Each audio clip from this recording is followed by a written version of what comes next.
ये है कि जो यूज ऑफ फोर्स मिनिमम होना चाहिए, हम्म। नंबर एक। हम्म। नंबर एक, प्रोपोर्शनेट होना चाहिए, जितना जरूरत है उतना होना चाहिए। जी। बट ये जो जैसे पब्लिक को शांतिपूर्ण प्रदर्शन का अधिकार है अनुमति लेकर, हम्म। उसी तरह पुलिस को भी अगर अगर भीड़ गैर कानूनी हो जाती है तो उसको डिस्पर्स करने का अधिकार है। और ये अधिकार फायरिंग तक जाता है, फायरिंग तक। हम्म। किंतु ऐसा नहीं है कि हम शुरू में ही फायरिंग कर दें।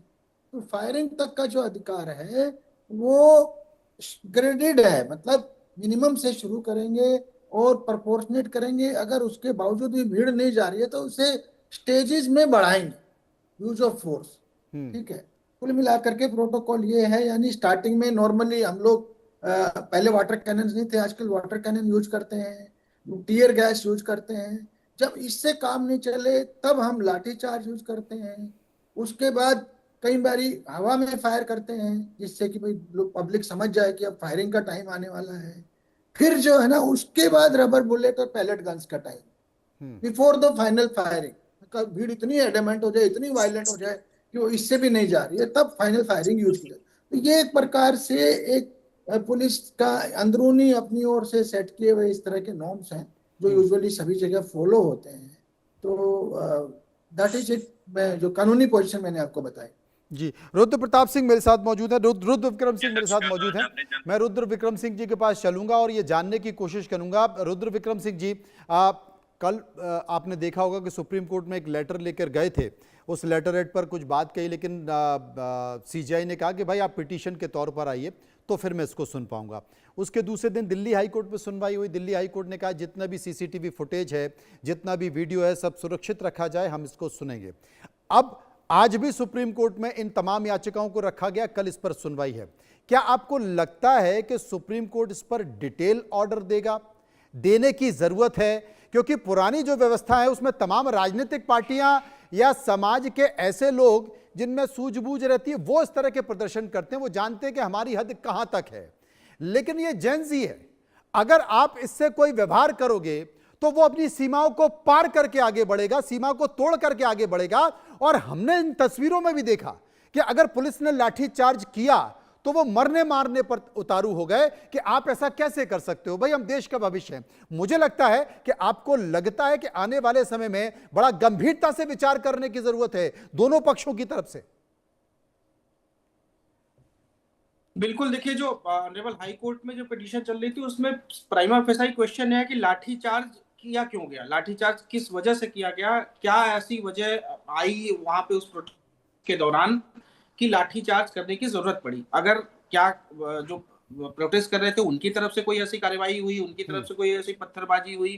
क्योंकि देखिए, ये बात तो एडमिटेड फैक्ट है हाई कोर्ट में भी, सुप्रीम कोर्ट में भी। सिर्फ पॉलिटिकल पार्टियों में ये एडमिटेड फैक्ट नहीं है कि वो सारे भारत के नागरिक थे। कुछ बच्चे नहीं रहे होंगे तो कुछ उनके माता पिता थे, मतलब भारत के नागरिक थे, ये बात एडमिटेड जी। फैक्ट है। जी। तो भारत के नागरिकों पर, हालांकि कुछ पार्टियां इसको नहीं मानेंगी कि वो भारत के नागरिक थे क्योंकि कुछ कनेक्शन जुड़े जा रहे थे, लेकिन ये आप अगर पहली बात तो कोर्ट इस बात पर, हाई कोर्ट ने जो इस बात पर कहा कि सीसीटीवी आप प्रिजर्व करके रखिए, क्योंकि प्राइमा फेसाई अगर देखिए लाठीचार्ज किया जा सकता है, ऐसा नहीं कि लाठीचार्ज नहीं किया जा सकता, लेकिन किन परिस्थितियों में लाठीचार्ज किया जाएगा? क्या कोई ऐसी परिस्थिति बनी जिसमें पुलिस की जान माल को नुकसान का ऐसा परिस्थिति बना कि भाई पुलिस की जान माल पे बनाई है? आत्मरक्षा के लिए कोई भी कार्रवाई आप कर सकते हैं, चाहे मैं एज ए प्राइवेट पर्सन या फिर आप एज अ प्रोसिक्यूशन या कोई एजेंसी। अगर आपके आत्मरक्षा की कोई बात आती है तो आपको कानून भी इजाजत देता है, संविधान भी इजाजत देता है कि आप अपनी आत्मरक्षा के लिए कोई कार्रवाई करिए। वहां पे जो अधिकारी मौजूद होगा और उसको लगेगा कि हमारे जो जवान है उनकी आत्मरक्षा के लिए कोई ऐसा कार्रवाई करने की जरूरत है, वो आप कर सकते हैं। लेकिन लाठीचार्ज किन विषयों में हुई, लाठीचार्ज कैसी परिस्थितियों में हुई, पहली बात ये। दूसरी बात जो आपने बोला कि क्या सुप्रीम कोर्ट इसमें डिटेल्ड ऑर्डर पास करेगा कि क्या ऐसी परिस्थितियां बने तो क्या होना चाहिए? देखिए, इसमें बहुत बार ऑनरेबल कोर्ट्स की ऑब्जर्वेशन आई है कि आप ज्यादा से ज्यादा टीयर गैस यूज करेंगे, आप ज्यादा से ज्यादा वाटर कैनन यूज करेंगे, अगर किसी कोई प्रदर्शनकारी है तो उनपे आप यही यूज कर सकते हैं, आप उनपे लाठी चार्ज एक ऐसा ऑप्शन होगा जब स्थितियां परिस्थितियां ऐसी आती हैं, जब ऐसा कोई परिस्थिति बनती है कि भाई एकदम भगदड़ मच गई है, एकदम ऐसी चीज है कि बहुत जानमाल का नुकसान हो रहा है, तब आप लाठीचार्ज करेंगे। लाठीचार्ज करने का जो लाठीचार्ज करने के लिए आप ऐसा नहीं कि कोई प्रदर्शनकारी है, प्रदर्शन कर रहे हैं, आप उन पे लाठीचार्ज कर देंगे। तो इस पर बिल्कुल हो सकता है कि ऑनरेबल सुप्रीम कोर्ट एक फिर से ऑब्जर्वेशन इस पे करे कि भाई आप लेकिन उससे पहले कोर्ट दोनों पक्षों को सुनेगी। बिल्कुल आपने ठीक कहा कि दोनों पक्षों को सुनेगी, क्योंकि चोटें शायद उधर भी आई हैं, इधर भी आई हैं, वीडियोज में जो दिख रहा है हम लोगों को। हालांकि शायद आप प्रदर्शन के दौरान आपने सुना होगा तो पुलिस की तरफ से पहले तो ये आया कि हमने कोई लाठीचार्ज नहीं किया था, बाद में एक्सेप्ट हुआ कि हाँ जी लाठीचार्ज हुई थी। तो पहले तो ये कंफर्म किया जाए कि लाठीचार्ज हुई थी कि नहीं हुई थी। तो ये बहुत सारे पहलुओं पर अभी इस पे बात होनी है, बहुत सारे पहलुओं पे कोर्ट का ऑब्जर्वेशन आना है।